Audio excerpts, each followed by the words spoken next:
I could do this all day. All right, but I have to tell you about this a little bit and stop speeding so much.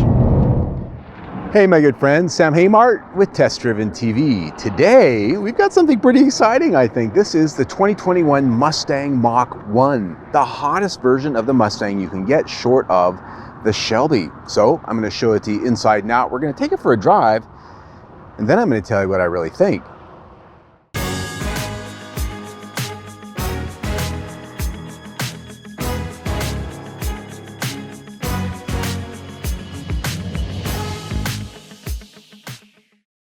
All right, my friends, let's do a quick walk around here before we get out on the drive. This is the Mach 1, pricing out with options at about $59,000 and some change, just under 60.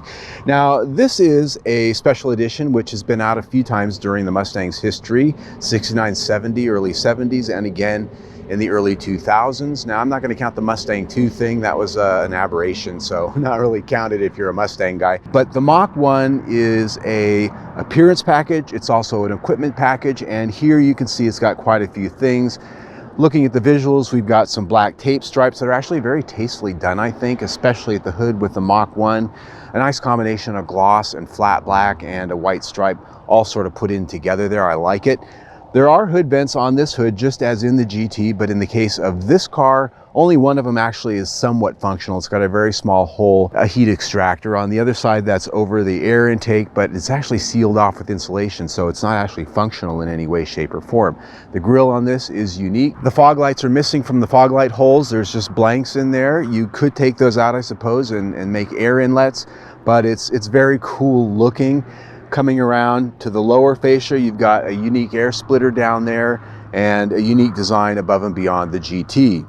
Wheels on this, 19-inch wheels. These are the optional wheel with the Michelin Pilot rubber. And you can see through those wheels, this has the nice big Brembo brakes. Coming down the side, more tape stripe action, and the mirrors have a unique finish on the mirror caps as well.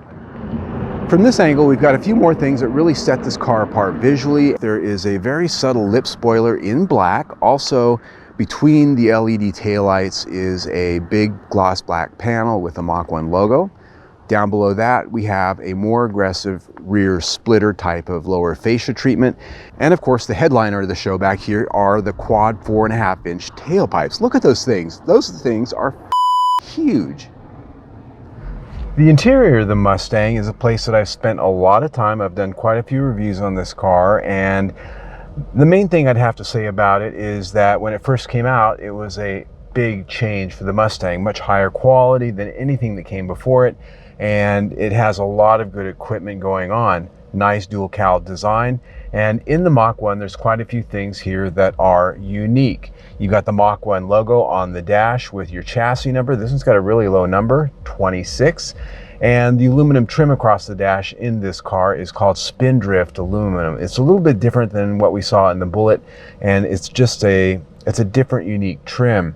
The instrument cluster in this, the top of the line 12-inch, and it's fully customizable. Depending on your drive mode, it displays different types of gauge setups, and as you scroll through the different drive modes, you can see quite a nice variety of things. And of course, there's also all the apps in this so that you can use that on the track if you're timing yourself, and you can see a lot of other customizable metrics there too. It's a very cool system. The steering wheel here, really nice set of controls on it. This does have paddle shifters to go along with the 10-speed automatic transmission that's in this car. The seats, we do have leather seats in this car, heated and ventilated, and this does have a special trim for the Mach 1 version. A little bit retro, I'd say. Of course, the whole car is, if we're honest. These seats are very comfortable. They're not like the Recaros that I've sat in before.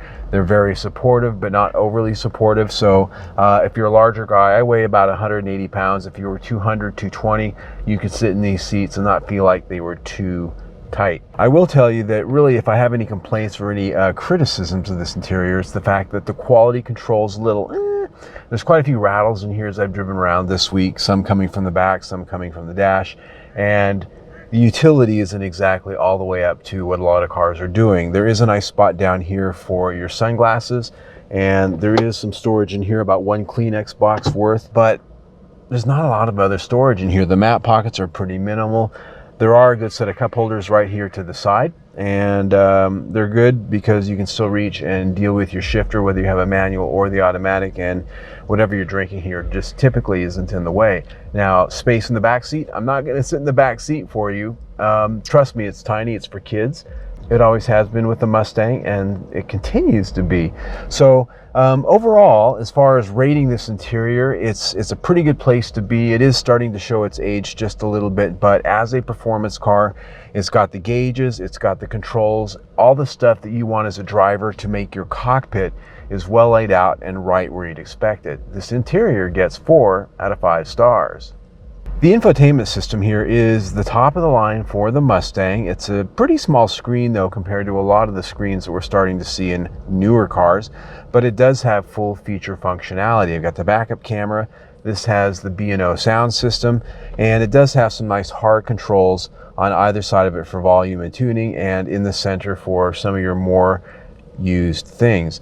It's even got a CD player, oddly enough. Not something you see very often anymore. So I have to give Ford snaps for offering us that. But nonetheless, there are a few things that's missing, not quite up to date with some of the latest, greatest tech that's out there. I rate this system at 4.5 out of 5 stars. All right, my friends, now it's time to take this baby for a drive. So the first question I always like to ask is, how does it go? So sport mode, we're at a stop and go. Nice. And 60. Woo! And listen to that. Damn. And 100. Woo! Brakes, brakes, brakes. Got a big corner coming up here. Don't you just love that? Oh, I sure do. Oh man, I could do this all day. All right, but I have to tell you about this a little bit and stop speeding so much. This is 480 horsepower, 5-liter V8, the 3rd generation of this engine, 420 pound-feet of torque, and obviously here we're mated to the optional 10-speed automatic transmission. Now this transmission, rev matching, I prefer the manual myself, but this is not a bad way to go. This works exceptionally well. It's almost perfect. It just works. It does everything you ask it. You can shift it manually. It really responds well to being in sport mode, and the rev matching part is actually kind of cool. It's well done. So it's not a disappointment the way automatics used to be. Now this has direct injection, it has port fuel injection, all of the things that this engine has to give it power. The only one thing I'd complain about is that the torque, 420 though it is a little bit high on the rev range, which means you don't get it right off the line. You have to wait till you really get the revs up before this thing really starts showing you its power. Cattle guard. Now, when it comes to fuel efficiency, which seems like a dumb thing to talk about with a car like this, 15 mpg city, 23 mpg highway, which actually seems kind of high, if I'm honest, and 18 mpg combined is what the EPA says. Ironically, that's exactly what I got with it this week. Very good, right? And the air conditioner's on because it's 100 and God knows what this week. So this engine's one that I've always loved. This transmission actually marries up to it pretty well. And in this car with this tune, the power is just so much fun to play with. How can you not have fun playing with this kind of power? So Powertrain gets 4.5 out of 5 stars. So let's talk about handling and chassis. This Mustang has the best chassis any Mustang has ever had. Dual ball joint front suspension, independent rear suspension, been around since 2015. But this one has the best suspension package you can get short of going into the Shelby. This has the MagneRide damping system. This has the Torsen limited slip rear differential. There's coolers for that differential and the transmission, Brembo brakes, and we have the larger tires and wheels with the summer rubber. This thing is really set up to go for the track, even though it doesn't have the all-out track package. So what we've ended up here is a vehicle that, set in sport mode, is very competent, even in normal mode when it's dialed back a little bit. Out here on a highway, it's very quiet, very refined. It's just a high quality, solid chassis. That's really the bottom line here. This is a chassis that has handling poise, it has refinement, it has precision to a level that you almost really have to go to some of the high-end German marques to get at the price they charge. So I guess what I'm saying is, it's $60,000 here. You would have to spend 100 grand to get this from Mercedes-Benz. Woo! Ah, God, I love that. Where were we? Chassis, yes. So chassis, I'm very impressed. 5 out of 5 stars.